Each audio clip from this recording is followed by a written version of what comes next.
I work across video and installation, but I tend to spend a fair bit of time on the videos at the start of the process when I'm sort of building out a body of work. So it'll usually be a few months that I'll just focus on that.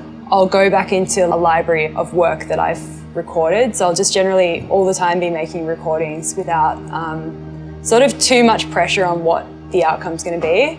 The major video for this body of work, which is Virtual Window 2. So it's the second iteration of a series that I started last year.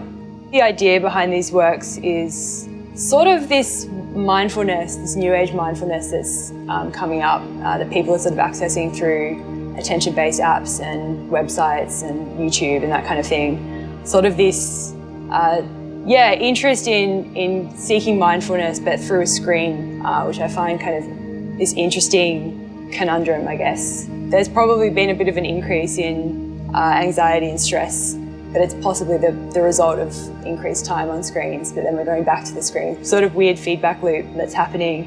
I had this idea to kind of create this guided breathing meditation because I'm working predominantly with screens and I'm interested in this experience of bodily or emotional affect for the viewer in the space.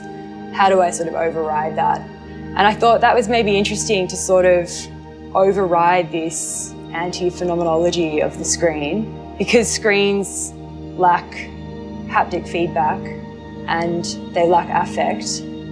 Trying to gain this experience of mindfulness through them sort of seems counterintuitive.